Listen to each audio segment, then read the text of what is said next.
Hello there, everyone. If you're watching this video, then you are part of the TTOR army, an army that is building itself up one subscriber at a time. And today we're going to be talking about CharlieBrownAU, as you can see from the title of this video.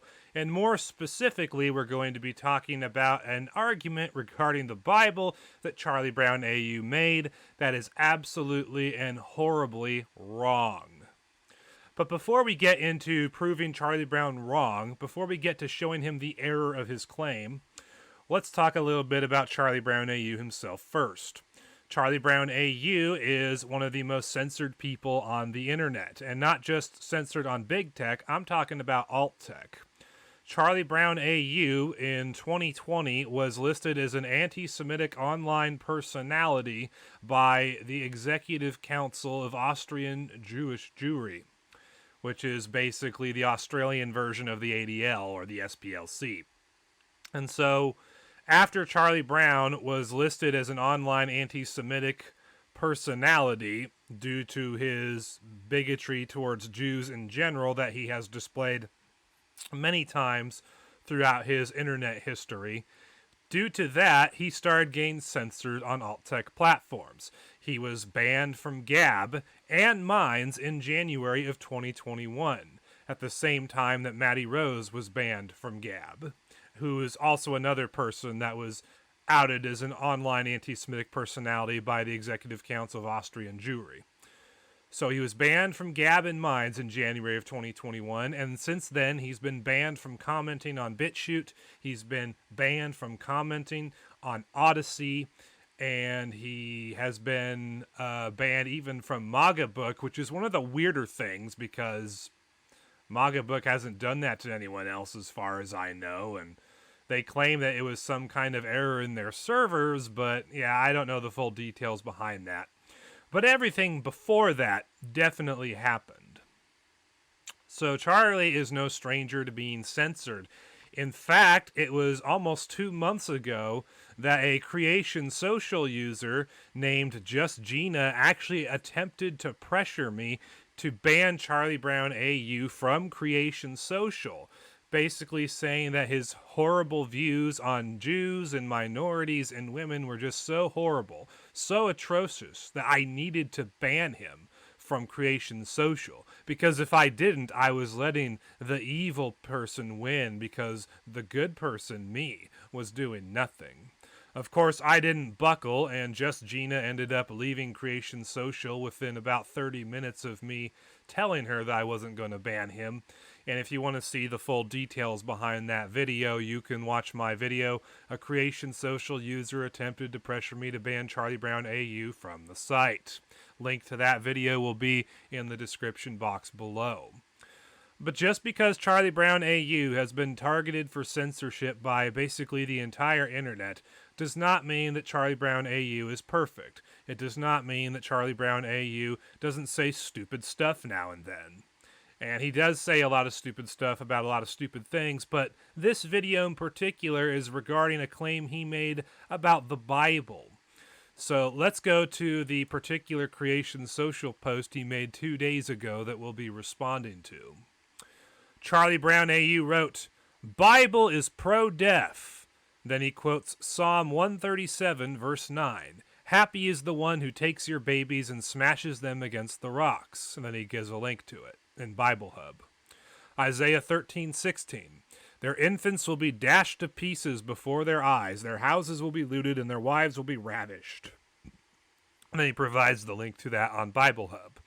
Hashtag Bible, hashtag Jews, hashtag murder, hashtag babies, hashtag think of the chillins.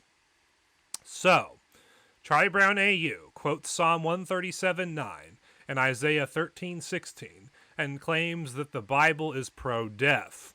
And the implicit claim that CharlieBrownAU is making here is that the Bible promotes murdering babies.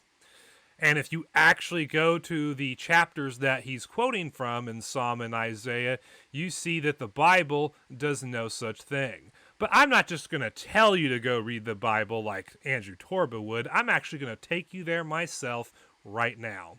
Let's start with Psalm 137, and since it's only 9 verses, we're going to read the entire thing.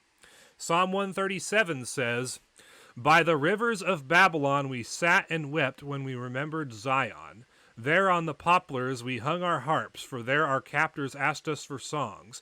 Our tormentors demanded songs of joy. They said, 'Sing us one of the songs of Zion.' How can we sing the songs of the Lord while in a foreign land? If I forget you, Jerusalem, may my right hand forget its skill. May my tongue cling to the roof of my mouth if I do not remember you, if I do not consider Jerusalem my highest joy. Remember, Lord, what the Edomites did on the day Jerusalem fell. Tear it down, they cried, tear it down to its foundations.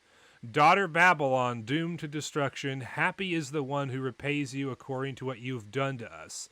Happy is the one who seizes your infants and dashes them against the rocks." So this entire psalm here is a song by the Jews when they were in Babylonian captivity. And notice how in verse 8 it says, "Daughter Babylon, doomed to destruction, happy is the one who repays you according to what you have done to us." Now, 70 years prior to the Jews' return to Israel and the rebuilding of their nation, the Babylonians came and destroyed the nation of Israel as a judgment of Israel by God for the crimes they committed against God and for their refusal to repent. And so the Babylonians came and destroyed their nation and hauled the Jews off into captivity in Babylon. And so what this song is the Jews who are in Babylonian captivity calling down a curse on the Babylonians. And not only did the Jews in captivity write out a song where they cursed the Babylonians and they called down a curse saying that the people who would repay Babylon for what they did to the Jews, how those people would seize your infants and dash them against the rocks. What we find in Isaiah 13 when read in its entirety is that there's actually a prophecy against Babylon that talks about the same thing. So, we're going to read Isaiah 13 in its entirety because it's 22 verses. And the Isaiah 13 says, "A prophecy against Babylon that Isaiah son of Amos saw. Raise a banner on a bare hilltop, shout to them, beckon to them to enter the gates of the nobles. I have commanded those I prepared for battle. I have summoned my warriors to carry out my wrath, those who rejoice in my triumph. Listen, a noise on the mountains like that of a great multitude. Listen, an uproar among the kingdoms like nations massing together. The Lord Almighty is mustering an army for war. They come from faraway lands, from the ends of the heavens, the Lord and the weapons of his wrath to destroy the whole country. Wail, for the day of the Lord is near. It will come like destruction from the Almighty. Because of this, all hands will go limp. Every heart will melt with fear. Terror will seize them. Pain and anguish will grip them. They will writhe like a woman in labor. They will look aghast at each other, their faces aflame. See, the day of the Lord is coming, a cruel day, with wrath and fierce anger, to make the land desolate and destroy the sinners within it. The stars of heaven and their constellations will not show their light. The rising sun will be darkened, and the moon will not give its light. I will punish the world for its evil, the wicked for their sins. I will put an end to the arrogance of the haughty, and will humble the pride of the ruthless. I will make people scarcer than pure gold, more rare than the gold of Ophir. Therefore I will make the heavens tremble, and the earth will shake from its place at the wrath of the Lord Almighty and the day of his burning anger. Like a hunted gazelle, like sheep without a shepherd, they will all return to their own people. They will flee to their native land. Whoever is captured will be thrust through. All who will be caught will fall by the sword. Their infants will be dashed to pieces before their eyes. Their houses will be looted against their wives. See, I will stir up against them the Medes, who do not care for silver and have no delight in gold. Their bows will strike down the young men. They will have no mercy on infants, nor will they look with compassion on children. Babylon, the jewel of kingdoms, the pride of glory of the Babylonians, will be overthrown by God like Sodom and Gomorrah. She will never be inhabited or lived in through all generations. There no nomads will pitch their tents. There no shepherds will rest their flocks. But desert creatures will lie there. Jackals will fill her houses. There the owls will dwell, and there the wild goats will leap about. Hyenas will inhabit her strongholds, jackals her luxurious palaces. Her time is at hand, and her days will not be prolonged. So Isaiah 13, as we can see, is a prophecy against Babylon that was given to Isaiah by the Lord. And this prophecy that came from the Lord says that the Medes will come and they will overthrow the Babylonians and they will destroy Babylon and they will strike down the young men of Babylon. They will have no mercy on the infants because they will dash the infants to pieces before the eyes of the people of Babylon.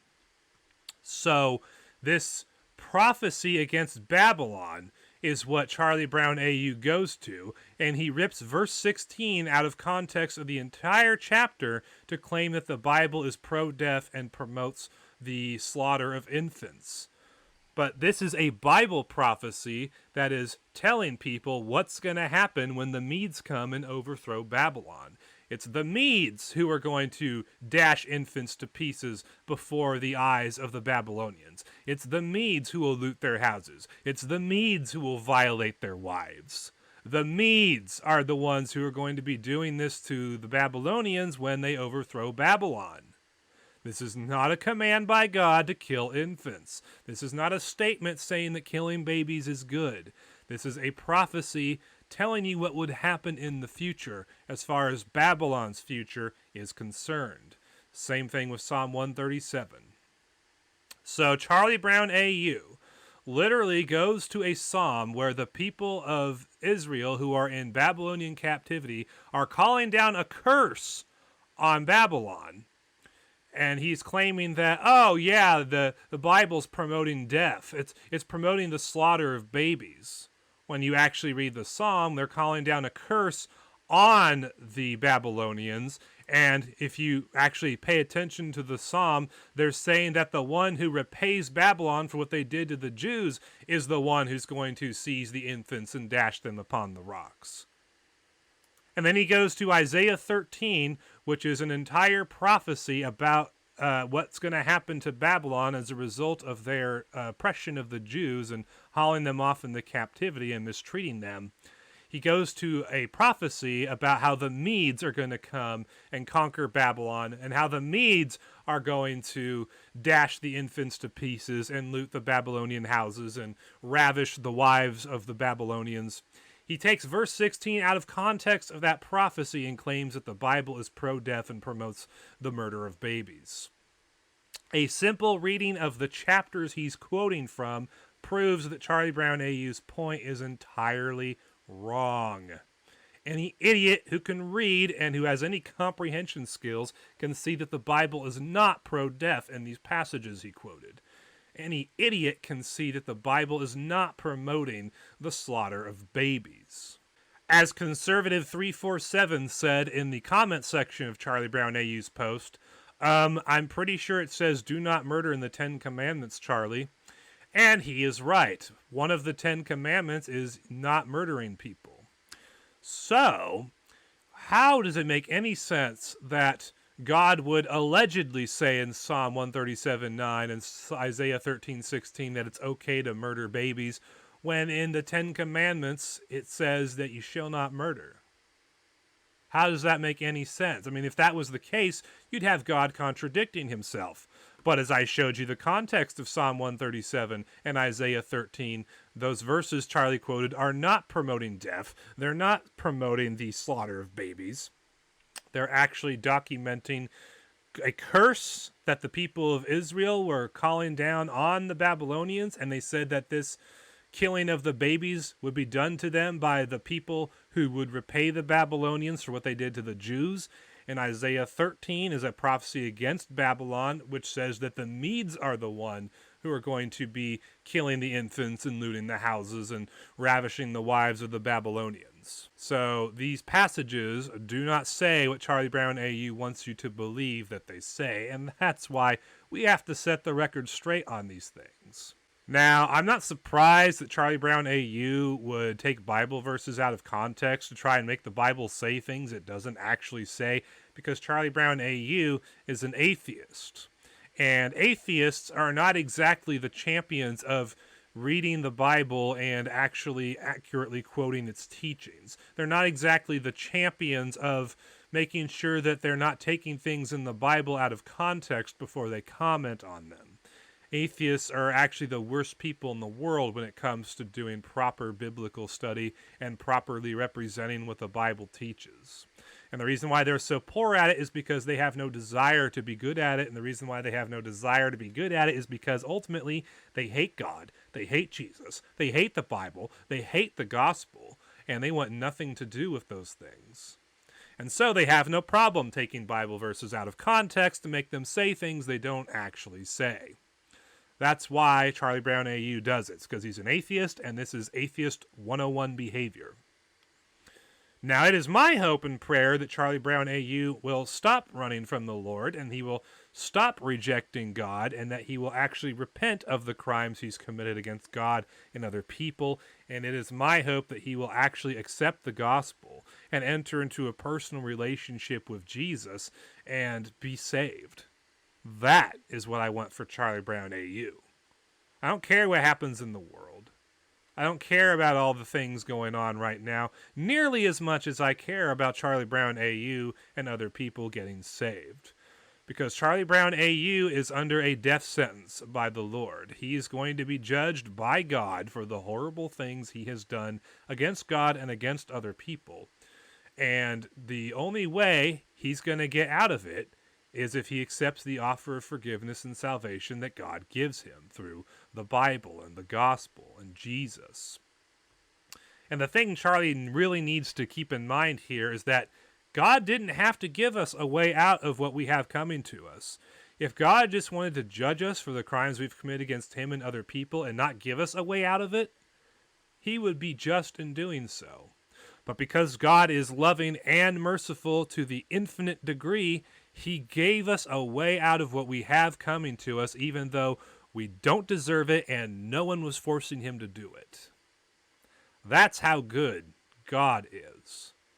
And that's the God I want you to accept, Charlie. That's the God I want you to have a personal saving relationship with. And if you do that, I think you'll start reading the Bible more seriously and studying it harder. And who knows, you may actually start accurately quoting the Bible one of these days. Or maybe you'll have an experience like my grandpa did when he was young and in a hospital bed and about to be told that he would never walk again, and you'll actually read the Bible yourself out of curiosity instead of just looking for verses to rip out to make the points you want to make, and maybe reading the Bible in context will actually convert you. Who knows? But whatever happens to you, however it has to happen to you, I hope you get saved, one way or the other. Thank you for watching this video. If you liked what you saw and you want to help me go from being a part-time to a full-time content creator, then I would encourage you to subscribe to my channel, check out my other videos, and leave your likes and comments down below. If you'd like to help me preserve freedom of speech on the internet, you can join CreationSocial, which is my open source alt-tech alternative to Facebook and Gab. And in the future, I'll be rolling out a video sharing site of my own. So if you want to help support that and make that happen, you can also help out with that through the various payment methods that we have. You can use the payment methods to pay for CreationSocial, the future video sharing site, and anything else related to TTOR. First way you can do that is become an active monthly subscriber to the TTOR Subscribe Star account. We have $1 tiers, $5 tiers, $20 tiers, $25, $50, and even $100 tiers. And if we have at least 5 active subscribers at all times, your money can actually be paid out to me so I can use it for the TTOR CreationSocial projects. The other way you can donate to TTOR and CreationSocial and anything related to those two things is you can go to any one of my individual JoshU TV videos, click on the Send a Tip button, and that will take you to my tip jar page where you can donate to TTOR through PayPal.